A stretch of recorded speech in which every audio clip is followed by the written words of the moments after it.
Hello and welcome. I'm Sima Katauka and you are watching NewsX World. Let's take a look at some of the top stories. In Syria, heavy fighting has resumed in Suwayda province after a fragile ceasefire between Druze and Bedouin tribes collapsed. The Interior Ministry says security forces are being redeployed to the area following urgent appeals from locals amid escalating violence. The Russian Defense Ministry claims its air defenses has destroyed 73 Ukrainian drones overnight, including 3 targeting Moscow, with 31 intercepted over the Bryansk region near the Ukrainian border. Moscow Mayor Sergei Sobyanin reported no casualties or damage as emergency services examined fallen drone debris. U.S. Republicans have now approved President Donald Trump's plan to slash $9 billion in funding for foreign aid and public broadcasting, framing it as a move to prioritize American interests, while the lawmakers vowed that this was only the beginning of broader spending cuts. Meanwhile, President Trump has threatened to sue the Wall Street Journal, News Corp, and Rupert Murdoch over a report claiming he wrote a sexually suggestive letter to Jeffrey Epstein in 2003. According to media reports, Trump denounced the story as fake and defamatory on his Truth Social amid growing scrutiny of his past ties to the late sex offender. Brazilian President Lula da Silva has slammed U.S. President Donald Trump's plan to impose a 50% tariff on Brazilian imports starting in August, calling it unacceptable blackmail and vowing not to take orders from any foreigner. The escalating trade spat follows Trump's claims of unfair practices and treatment of ex-President Bolsonaro. Taiwan will not provoke confrontation with China and does not seek conflict, Taiwanese Vice President Hsiao B-Kim said while condemning Beijing's aggressive military posturing as counterproductive. While speaking in Taipei, Hsiao stressed that Taiwan's peace-loving people reject China's claims over the island and labeling of President Lai Ching-te as a separatist.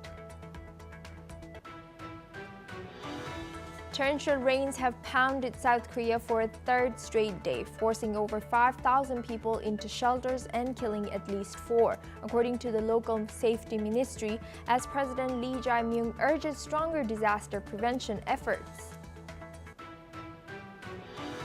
China's Ministry of State Security has accused foreign spy agencies of attempting to steal rare earths by colluding with domestic lawbreakers, calling it a serious threat to national security. While not naming any specific country or agency, the agency vowed to crack down on infiltration and espionage.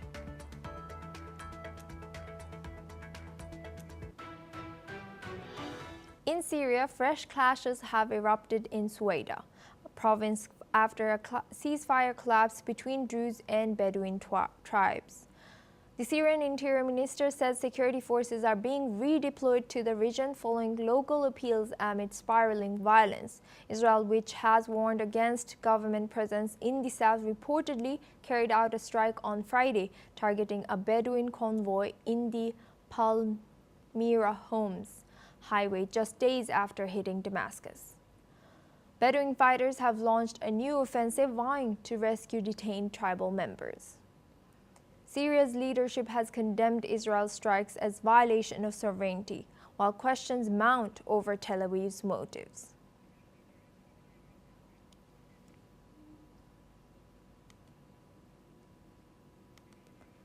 In Syria, fresh clashes have erupted in Suwayda province after a ceasefire collapsed between Druze and Bedouin tribes. The Syrian Interior Ministry says security forces are being redeployed to the region, following local appeals amid spiraling violence. Israel, which has warned against government presence in the south, reportedly carried out a strike on Friday, targeting a Bedouin convoy on the Palmyra Homs highway, just days after hitting Damascus. Bedouin fighters have launched a new offensive, vowing to rescue detained tribal members. Syria's leadership has condemned Israel's strikes as violations of sovereignty, while questions mount over Tel Aviv's motives. Now we're joined by Ross Feingold. He's a political analyst joining us live from Taipei. Thank you, Ross, for joining us today. Good to see you.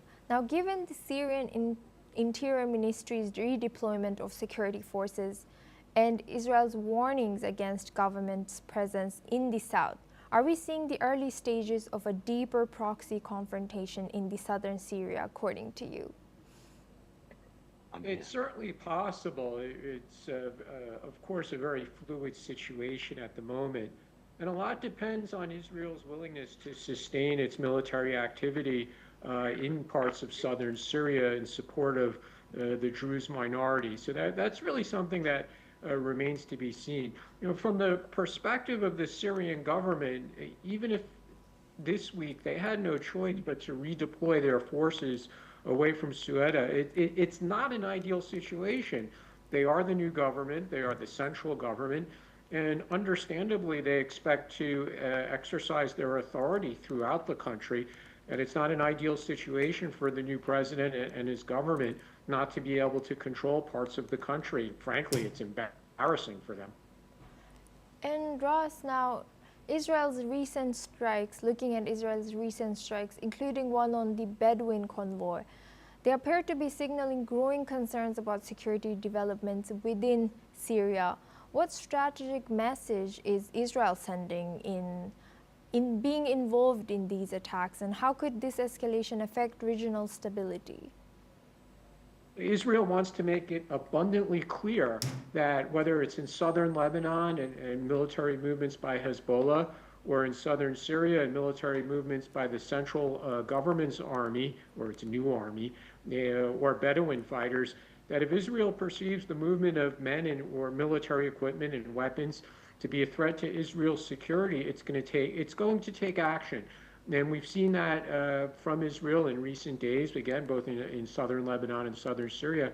And it's clear at the moment that neither the Lebanese government or the Syrian government can stop Israel from doing that. So Israel wants to send a very clear message about how it's going to enforce its security concerns, and that's going to be by using its own military force, both in southern Lebanon or in southern Syria. And again, those countries are powerless to stop Israel from doing that. Thank you very much, Ross, for sharing that. Please stay with us as we stay on this topic.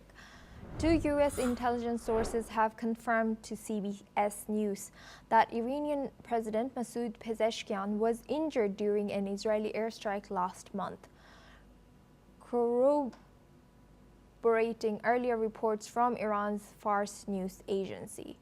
The strike took place on June 16th in western Tehran, targeting a meeting of Iran's Supreme National Security Council. President Pezeshkian, Parliament Speaker Mohammad Baghir Ghalibaf, and other top officials were present. 6 missiles hit entry points of the building, allegedly to prevent escape or rescue. Power was cut, but officials managed to flee through an emergency hatch. Pezeshkian suffered leg injuries during the escape, according to reports. CBS notes it's still unclear if the Iranian president was the intended target. Neither Israel nor Iran has officially commented on these strikes. Now we go back to our guest discussion with Ross Feingold. Ross, thank you for staying with us. Now, given the silence from both Israel and Iran, how should international actors interpret this ambiguity? It does seem that the attack took place. It was short of a success. The president did survive the attempt, as did the other senior leaders who were present. But as far as interpreting it, it does demonstrate again that Israel has developed an extraordinary intelligence capability within Iran. This is a real security breach and very humiliating for Iran, that Israel seems to have an enormous ability to gather information within Iran about the movements of senior political, military, as well as scientific personnel. And it seems that the Iranians, at least in recent times, are powerless to stop that. The audience may recall in July of 2024, just around a year ago, Israel assassinated a senior Hamas leader who was visiting Iran. And again, that was considered a huge security breach and a humiliation for Iran. And now a year later, Israel is still demonstrating that it has this enormous intelligence gathering capability within Iran, and it's able to target senior political, military, and scientific personnel. Thank you very much, Ross Feingold, for joining us today and sharing your insight on this topic. Now we move on to our next news. Protests have taken place across all 50 U.S. states with more than 1,500 marches and rallies held to honor the late Congressman John Lewis and his legacy of voting rights activism and civil disobedience. Demonstrators gathered in 1,600 cities and towns on July 17th, marking the 5th anniversary of Lewis' passing. Participants united around a range of causes, including opposition to the newly passed budget bill, defense of women's rights and diversity, and criticism of immigration enforcement, particularly President Trump's move to deploy the California National Guard in response to pro-immigrant protests in Los Angeles. The events were framed as acts of good trouble, echoing Lewis' lifelong call to action. Now we are joined by Mark Sutherland. He's a geopolitical commentator joining us live from London. Thank you, Mark, for joining us today. Good to see you. Now, good to see you. Good to speak to you. Thank you. Thank you. With protests erupting across all 50 states on the 5th anniversary of John Lewis' passing, how is his legacy being reinterpreted by today's movements? The issue is that when President Trump became the 47th president, one of the mandates for people voting for him, was to sort out the illegal immigration that had happened under the previous Biden administration, where the figure is a minimum of, to some, of 11 million people coming over the border, maybe far more than that, even up to 50 million, believe it or not. But then again, America is this massive continent that is of illegal immigration coming over the border, all the human trafficking chains doing their best to get as many people into the country with no legality. Then what has happened with these protests is mixing the civil rights movement, quite rightly during the 60s, for Black Americans to get the vote and to also challenge the segregation that was going on then at the time. But they were within America not being given full rights, in regard to that. But illegal immigration is a completely different subject. And what has happened is that there is a joining of that to then have a go at Trump. We have seen an 800% increase in attacks on ICE agents of the border agency. We've seen that, who are then trying to enforce the illegal immigration mandate that Trump is pushing against. And Mark, now demonstrators rallied against the new budget bill, also criticized the deployment of the National Guard in California recently. So how are these flashpoints reshaping the political conversation ahead of the 2026 midterms, according to you? Well, the issue is that people need to do their homework in regard to people like Mayor Bass, that has very strong, alleged strong links with Cuba, with a Marxist mindset. I think the amount of journeys that she's made there need to be investigated. Plus her link a number of years ago to a very dubious organization that was then responsible, I think in 1985-86, for even a terrorist act on the People's House. This is real because these people have a socialist, if not leading to a communist mindset, which is completely against what America actually stands for. So what we are then seeing is that they are all using this collectivist mindset. Some of the scenes that we have seen in California, where ICE border control agents have gone into a particular warehouse to then find that people are being trafficked, to then find that people are working in there against their wishes. This also goes back to cartels and gangs. Now, how this will play out for the midterms, this is what the opposition to the Trump administration is really trying to rack up.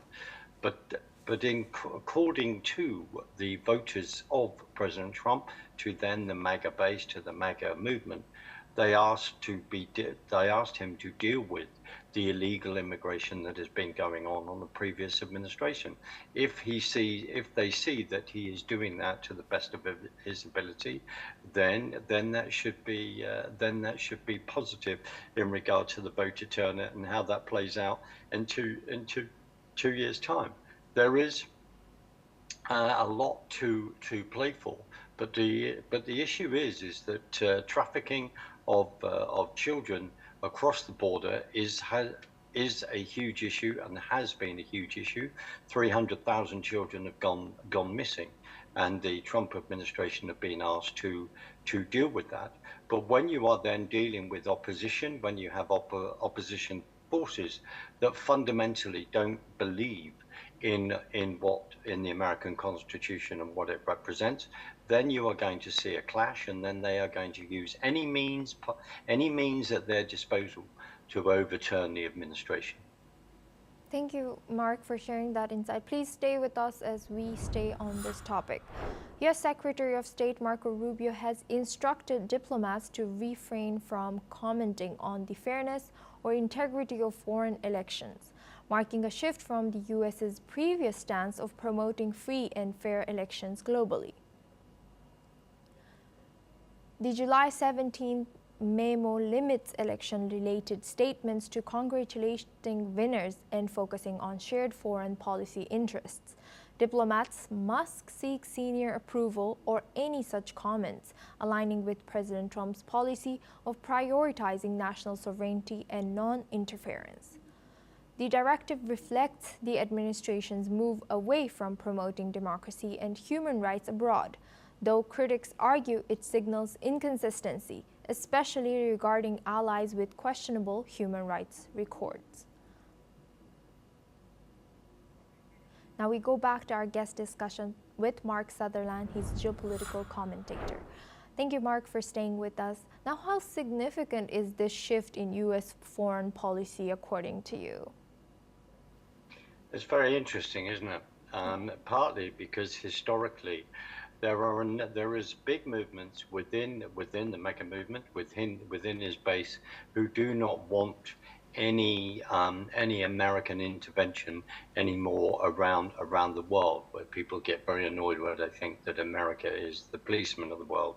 America has many bases around the world, and they're also going back to what happened in Iraq and what happened in Afghanistan, and we have to remember the appalling withdrawal that the Biden administration did nearly 4 years ago, just to say that they'd actually ended a war, and without any of the ramifications of that. Discussing the intervention in regard to Iraq and Afghanistan is a 3-hour show in itself.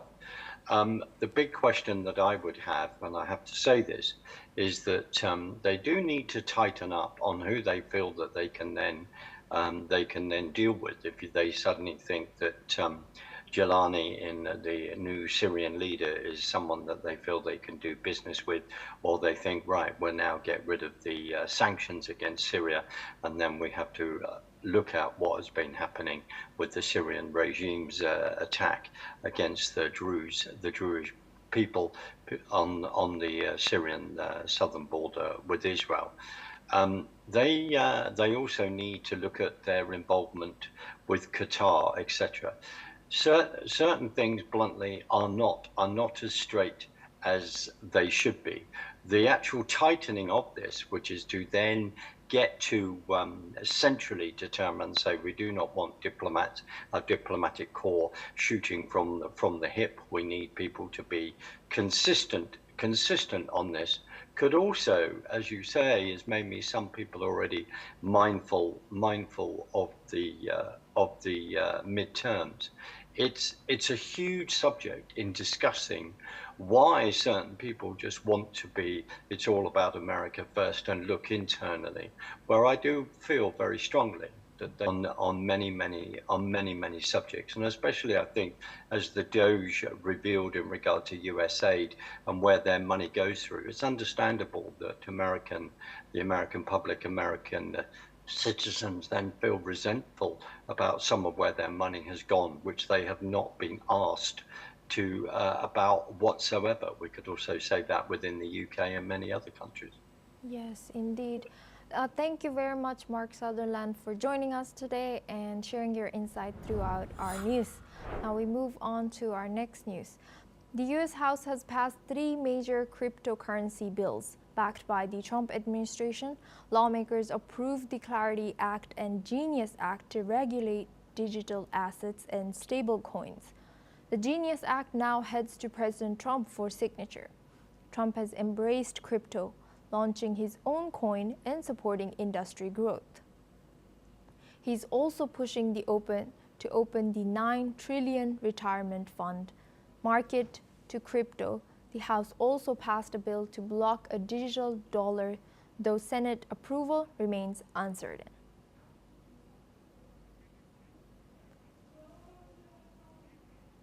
Now we move on to our next news. Germany has deported 81 Afghan men convicted of crimes. A chartered flight left Leipzig early today morning under the tight police supervision. This marks the first mass deportation under Chancellor Friedrich Merz. The Interior Ministry said all 81 were under expulsion orders and had criminal records. Germany coordinated the operation with Qatar. The move follows months of talks with the Taliban. Despite no formal recognition, Interior Minister Alexander Dobrindt vowed more deportations, saying serious criminals have no place in Germany. Now we're joined by Thomas Porteous. He's an anchor and correspondent at NewsX World. Tom, what more can you tell us about the situation in Germany with the deportations? Well, yes, Asuma. Germany has resumed its deportations of Afghan immigrants that have only those who have violated violent crimes. Germany has had a long history with immigration, especially in modern times. Its modern liberal governments have been known to be quite lax when it came to immigrants.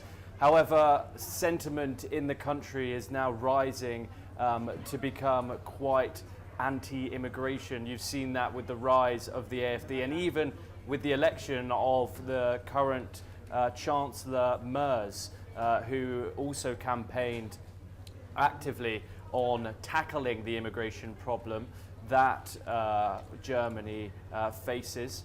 But in regards to these Afghan deportations, these are, as I said, serious criminals only. It's the biggest amount of expulsion since the Taliban took over Afghanistan back in 2021 after Joe Biden left the region.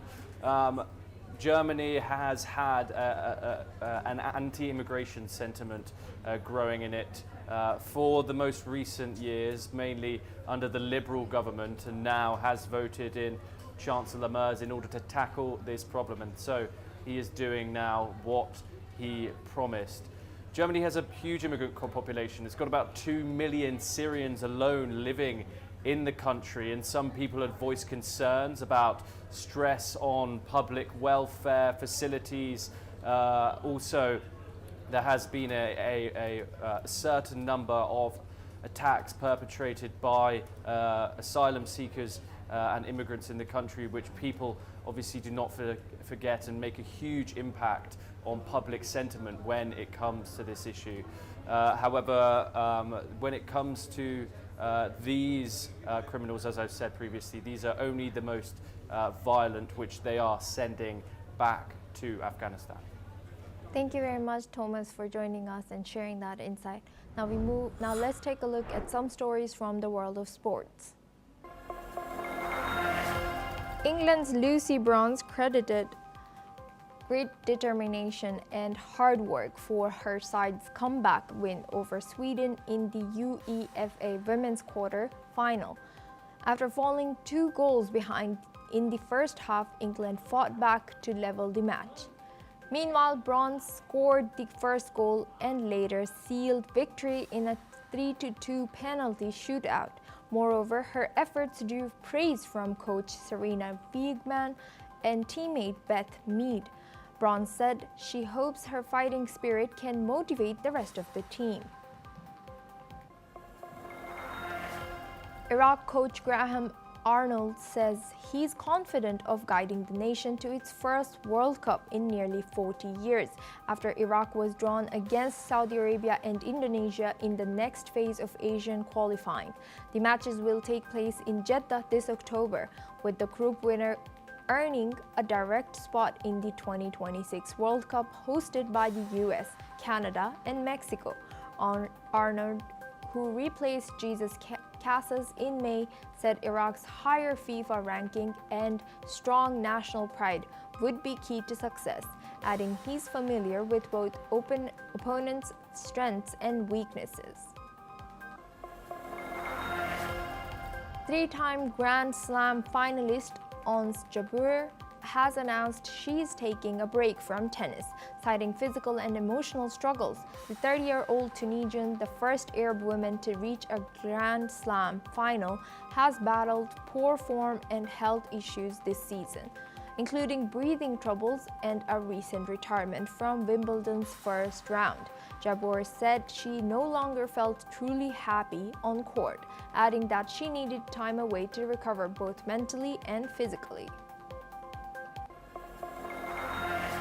Tensions are rising between the WNBA and the Women's National Basketball Players Association as labor talks stalled ahead of this weekend's All-Star game in Indianapolis.